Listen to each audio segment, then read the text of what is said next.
जी, अस्सलाम वालेकुम। अच्छा, इस वीडियो में हम देखते हैं कि डॉकर क्या चीज़ है और इसका थोड़ा-सा कंपोनेंट्स को देखेंगे हम। डॉकर की अगर हम बात करते हैं तो एक तो डॉकर कंपनी है, जिसने बेसिकली डॉकर इंट्रोड्यूस करवाया था, शुरू किया था और फिर उसने इसको as a open source product के तौर पे लॉन्च कर दिया है। लेकिन जब हम डॉकर की बात करते हैं एज़ ए प्रोडक्ट, डॉकर क्या चीज़ है? तो ये basically set of different platform as a service products हैं। जो कि आपको ओएस लेवल की वर्चुअलाइजेशन देते हैं। अगेन एक डॉकर या जो कंटेनर्स हैं, ये वर्चुअलाइजेशन की एक टाइप है, थोड़ी सी डिफरेंट तरीके से है, जिसमें आप अपने सॉफ्टवेयर को डिलीवर करते हैं या सॉफ्टवेयर को डिप्लॉय करते हैं, किसी को देते हैं अपने सॉफ्टवेयर पैकेजेस की शक्ल में, ना कि आप एक्जी की शक्ल में देते हैं कि इंस्टॉल करो और फिर वो इंस्टॉलेशन आपके पास डिफरेंट फोल्डर में चीज़ें कार्य होती हैं और आपके एक्चुअल हार्ड डिस्क और ऑपरेटिंग सिस्टम को छेड़ती हैं जाके। बल्कि इसमें एक पैकेज होता है, एक फ़ोल्डर होगा, एक समझ लें ज़िप फ़ाइल होगी, वो ज़िप फ़ाइल किसी को देंगे, वो रन करेगा, वो ज़िप फ़ाइल के अंदर सब कुछ होगा, आपके ऑपरेटिंग सिस्टम पे, आपके इंफ्रास्ट्रक्चर पे उस तरह तब्दीली नहीं आएगी। आप इसको डिलीट करेंगे तो पूरे का पूरा सॉफ्टवेयर डिलीट हो जाएगा और इन पैकेजेस को हम कंटेनर्स कहते हैं। ये गो लैंग्वेज में लिखा गया है, गोलैंग गूगल वालों की लैंग्वेज है, प्रोग्रामिंग लैंग्वेज है, उसे हम गो भी कहते हैं इन शॉर्ट, उसमें लिखा गया है और मार्च 2013 के अंदर ये लॉन्च हुआ था। और इसके अंदर हाइपरवाइजर की तरह जो जिस तरह हाइपरवाइजर होता है वीएम वर्चुअल मशीन्स के अंदर, इस तरह यहाँ पे कंटेनर रन टाइम होता है। तो जब हम डॉकर की बात करते हैं तो उसमें डिफरेंट कंपोनेंट्स हैं और उसके अंदर एक बहुत इंपॉर्टेंट कंपोनेंट कंटेनर का रन टाइम भी है। अगर हम डॉकर कंपोनेंट्स की बात करें तो आपके पास अगर आपको डॉकर इंस्टॉल कर लिया, जो कि आप देखेंगे नेक्स्ट वीडियोस के अंदर, तो आप इस कमांड के ज़रिए चलाएँगे तो आपको तमाम आपकी मशीन के ऊपर जो डॉकर के कंपोनेंट्स हैं वो नज़र आ जाएँगे, कौन-सा वर्ज़न है डिटेल नज़र आ जाएगी। लेकिन जो 2 इम्पोर्टेंट कंपोनेंट्स हैं वो हम अंडरस्टैंड कर लेते हैं। One is command line interface and one is engine, right? So command line interface के ज़रिए आप कमांड्स देंगे और वो कमांड जाएँगी इंजन के पास, फिर आगे इंजन उन कमांड के ज़रिए डिफरेंट कंपोनेंट से बात करते हुए आपके लिए कंटेनर क्रिएट करेगा, कंटेनर डिस्ट्रॉय करेगा। तो ये बेसिकली एपीआई बेस्ड कम्युनिकेशन चल रही होती है। आप यहाँ से कॉल करते हैं, वो इसकी एपीआई पे कॉल आती है और उस एपीआई के अगेंस्ट ये बिहेव करता है और आपको रिजल्ट दिखाता है और कमांड लाइन इंटरफेस के ऊपर आपको रिजल्ट आते हैं या आप परफॉर्म करते हैं। हमने एक बात की थी कि आपके पास जो कंटेनर्स होते हैं, ये बेसिकली जब आपकी मशीन पे कंटेनर चल रहे होते हैं इस तरह करके, तो ये कंटेनर नीचे होस्ट जो हमारा होता है ऑपरेटिंग सिस्टम, उसके कर्नल को एक्सेस करते हैं, उसको शेयर करते हैं, यानी ये भी इसको इस्तेमाल कर रहा है और ये भी इस्तेमाल कर रहा है। इसकी वजह से आपको अपने इन कंटेनर्स या पैकेजेस के अंदर पूरा पूरा ओएस नहीं चाहिए होता। तो इसमें अगर आपका ये जो एप्लीकेशन है ये बेसिकली लाइनक्स बेस्ड है, तो नीचे जो आपका होस्ट ओएस है वो कर्नल भी कंपैटिबल होना चाहिए इसके साथ।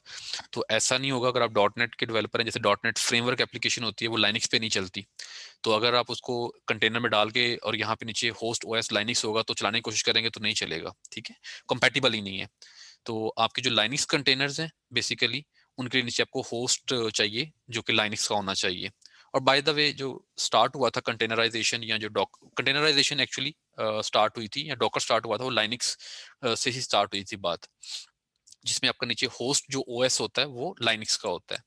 फिर साथ ही कुछ अर्सा बाद ही विंडोज कंटेनर भी आ गए, जो कि जिनके लिए नीचे आपका जो है ओएस जो है होस्ट ओएस है वो विंडोज का होता है, विंडोज सर्वर 2016 ऑनवर्ड आपका विंडोज भी एप्लीकेशन भी आप कंटेनर में रन कर सकते हैं। तो जो एग्जांपल थोड़ी सी मैं आगे एलेबोरेट करता हूँ एक और चीज़, जैसे आप मिसाल लेते हैं कि डॉट नेट कोर है, अब डॉट नेट कोर की एप्लीकेशन जो है वो लाइनक्स पे भी चल सकती है और विंडोज पे भी चल सकती है। तो अगर आपने उसका कंटेनर क्रिएट किया है लाइनक्स के लिए तो वो लाइनक्स पे रन कर सकता है, और अगर आप विंडोज बेस्ड करेंगे तो फिर विंडो पे रन करेगा। लेकिन अगर आपने डॉट नेट फ्रेमवर्क को रन करना है, जिसके लिए आपको डॉट नेट अगर आपने उसको आईएएस में डिप्लॉय करना है, अब आईएएस जो है वो विंडोज पे रन करता है, तो फिर उसके लिए आपको विंडोज डॉकर का वर्जन चाहिए होगा, विंडोज पे नीचे इधर वो चाहिए होगा, ठीक है, विंडोज कंटेनर कहलाएगा और नीचे आपको होस्ट भी विंडोज का चाहिए होगा। तो ये फर्क आपने याद रखना है। You can run your Windows based application in Docker, right, लेकिन उसमें नीचे वो आपका जो होस्ट ओएस होगा वो विंडोज नहीं होगा, वो लाइनक्स होना चाहिए। अच्छा, इसके अलावा 2 वर्ड और सुनेंगे आप, एक इमेज का है और एक कंटेनर का है, और एक कंटेनर रजिस्ट्री होती है, जैसे आपकी गिटहब है, जहां आप गिट की रिपोजिटरीज बना के पुश करते हैं और फिर लोग उसको इस्तेमाल कर सकते हैं। तो यहाँ पर भी इमेजेस होती हैं, डॉकर की ज़बान में हम देखेंगे। अभी इमेजेस क्या है, ये तस्वीर वाली इमेजेस नहीं है, ये वर्चुअल मशीन्स की समझ लें, जिस आप आईएसओ फाइल डाउनलोड करते हैं, एक इमेज होती है आईएसओ फाइल, उसको आप इंस्टॉल कर लेते हैं, तो यहाँ पर भी आप अपने पैकेजेस जो बनाएंगे, बॉक्सेस बनाएंगे, ब्लैक बॉक्सेस पैकेजेस बनाएंगे, उनको हम इमेज बोलते हैं बेसिकली। तो वो इमेजेस होती हैं, वो कहीं पड़ी होती हैं किसी रजिस्ट्री में, कंटेनर रजिस्ट्री में। और एक कंटेनर रजिस्ट्री की एग्जांपल है डॉकर हब। ठीक है, तो अभी आपके ज़हन में क्वेश्चन आ रहा होगा कि इमेज और कंटेनर में क्या फ़र्क है, उसको अभी हम देखते हैं बाद में। आगे थोड़ा चलते हैं। तो अगर वही चीज़ जो बात हम कर रहे थे कि कंपोनेंट्स क्या हैं, उनको अगर हम अंडरस्टैंड करें, तो ये देखें, ये मेरा वो इंजन है डॉकर का, जिसको हम डॉकर डेमन भी कहते हैं। इसके अंदर और भी कंपोनेंट्स होते हैं, लेकिन ये मेन डॉकर इंजन ही कहलाता है, जिसके अंदर आगे छोटे छोटे कंपोनेंट्स होते हैं, उनसे काम करवाता है ये रेस्ट एपीआई को लिसन करता है। आप अपने डॉकर जो सीएलआई है, उसकी उस पे कमांड्स देंगे, तो वो कमांड्स बेसिकली इसी जगह बात करेंगी, ये कुछ करेगा और आपको बताएगा कि क्या किया है, और उसका रिजल्ट दिखा देगा। आप डॉकर सीएलआई के जरिए अपने कंटेनर और इमेजेस को मैनेज करते हैं। इसके अलावा अगेन, चूंकि वर्चुअलाइजेशन का कंसेप्ट है, तो आपको वर्चुअल नेटवर्क भी क्रिएट करना पड़ेगा, वॉल्यूम्स की हम बात करेंगे, वो भी करने पड़ेंगे। तो ये सारे के सारे इसके थ्रू मैनेज होते हैं, सीएलआई के थ्रू आप मैनेज करते हैं उनको। ठीक है, अब मैं बताता हूँ कि कंटेनर और इमेज में क्या फ़र्क है, जानने की कोशिश करता हूँ आपको। देखिए, आपने कहा जी कि मेरी डॉट नेट की एप्लीकेशन है, चले मैं नोड की एप्लीकेशन लेता हूँ। वो आपने नोड की एप्लीकेशन, उसके लिए जो रिक्वायर्ड डिपेंडेंसी थी कि नोड का एनवायरनमेंट चाहिए, वो आपने एक समझ लें एक फोल्डर में रखा। वो आपने फोल्डर में उसका रन टाइम डाल दिया, आपने अपना एप्लीकेशन उस फोल्डर में डाल दी, आपने उस फोल्डर को जिप किया और कहीं पे अपलोड कर दिया, जैसे कंटेनर रजिस्ट्री होती है। तो समझ लें वो जो आपने अपनी पूरी एक एप्लीकेशन डाली, जो रनिंग स्टेट में अभी नहीं है, आपने सिर्फ कंटेंट रखा है, फाइल सिस्टम क्रिएट किया है, आपने फाइल्स रखी हैं और फोल्डर बनाए हैं और जिप फाइल क्रिएट की है, उसको बोलते हैं इमेज, राइट।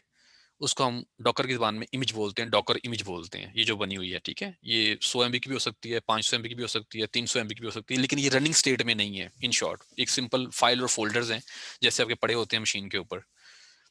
जब आप इसको रन करते हैं, डॉकर इमेज से कहते हैं रन हो जाओ, तो अब इसके अंदर तो आपने चीजें रखी हुई है ना, आपने इसके अंदर नोड का एनवायरनमेंट रखा हुआ है, तो नोड रन होगा, तो यानी प्रोसेस बनेगा। तो जब इसका ये रन होती है और एक रनिंग स्टेट में आती है और एक प्रोसेस बनता है, उसको हम डॉकर कंटेनर कह देते हैं। ठीक है, बस ये फर्क है। तो हो सकता है कि आपकी ये इमेज आप कहें जी रन करो, एक कंटेनर रन हो जाए, ये रन हो गया, फिर आपने कहा फिर रन करो, फिर एक नया इसका रनिंग प्रोसेस बन जाए, और आपकी वो नोड एप्लीकेशन और जो भी आपकी एप्लीकेशन है और जो नोड का एनवायरनमेंट है, वो इस डब्बे में चलना शुरू हो जाए, इस डब्बे के अंदर। तो आप बोलेंगे ये एक और कंटेनर बन गया है, ये एक और कंटेनर बन गया है।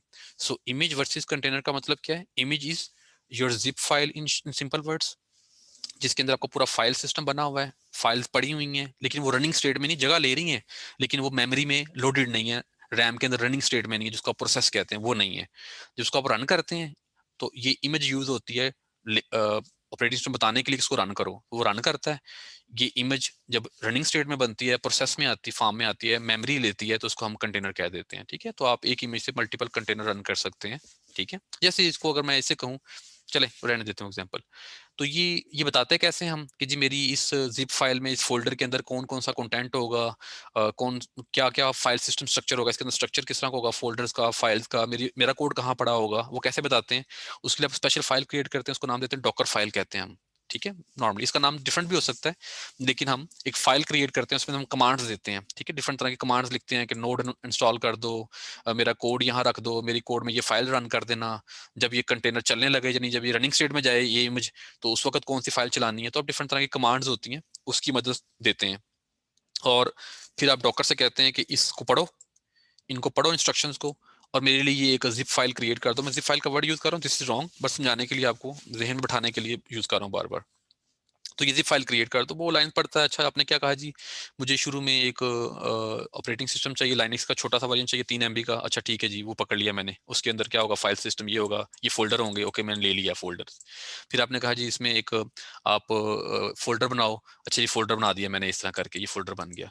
फिर आप कहते हैं जी इसमें अब ये नोड का एनवायरनमेंट नेट से डाउनलोड करके इंस्टॉल करो, अच्छा जी मैंने कर दिया, उसकी वजह से ये फाइल सिस्टम चेंजेस आ गई, ये फाइल बन गई, ये फाइल बन गई, ये बन गई। अच्छा उसके बाद आपने कहा मेरा कोड कॉपी करो, अच्छा जी मैंने कोड कॉपी कर दिया, इस तरह करके। तो ये मेरा कोड, मैंने जो अपनी मशीन से कोड बनाना वो इसी फाइल में डालते जाओ। तो इस तरह जो इंस्ट्रक्शन लिखी होती हैं, वो उसके मुताबिक एक पूरी एक फोल्डर क्रिएट कर देता है, जिसके अंदर एक पूरी इमेज बना देता है जिप फाइल की, जिसके अंदर ये जो जो चेंजेस होती हैं वो अलग अलग इस तरह होती हैं, रिप्रेजेंटेशन की अलग अलग होती है, इनको बोलते हैं हम ये लेयर्स होती हैं एक इमेज के अंदर। ठीक है, लेकिन इन शॉर्ट आप जब इसको देखते हैं तो आपको ये एक फाइल सिस्टम नजर आता है, जैसे आपको अपनी सी ड्राइव, डी ड्राइव या लाइनक्स पे एक फाइल सिस्टम नजर आता है। तो जब इसको रनिंग करेंगे तो ये रन में जाएगा, तो कंटेनर कहलाएगा। ठीक है जी। तो एक डिफरेंट व्यू से देख लेते हैं क्विकली इसको। तो ये आपका डॉकर डेमन है, ठीक है, डॉकर डेमन, राइट। आप डॉकर क्लाइंट, जिसको हम डॉकर सीएलआई कहते हैं, उस पर कमांड देते हैं इस तरह की डॉकर पुल, डॉकर रन, डॉकर बिल्ड, ये कमांड जाती हैं डॉकर डेमन के पास। डॉकर डेमन बेसिकली फिर उन कमांड के मुताबिक, अगर आप कहते हैं जी मुझे एक नोड की इमेज चाहिए, अब किसी ने वो इमेज बना के जिप फाइल बना के किसी रजिस्ट्री पर रखी हुई डॉकर हब पे पड़ी होती है, आप कहते हैं इमेज चाहिए, तो पुल कमांड यूज करते हैं, ये यहाँ जाएगा, उस इमेज को जिप फाइल को डाउनलोड करके यहाँ ले आएगा। आप कहते हैं रन करो उस इमेज को, तो वो उस इमेज को रन करेगा मेमोरी में और कंटेनर क्रिएट कर देगा, ठीक है। तो आप इसे कमांड देते हैं, इस कमांड के मुताबिक कभी रजिस्ट्री से बात करेगा, कभी अंदर ही अंदर इमेजेस को पकड़ के रन कर देगा। जो इमेजेस नेट से डाउनलोड करके रख लेता है फिर कैशे में रख लेता है और इस्तेमाल कर लेता है।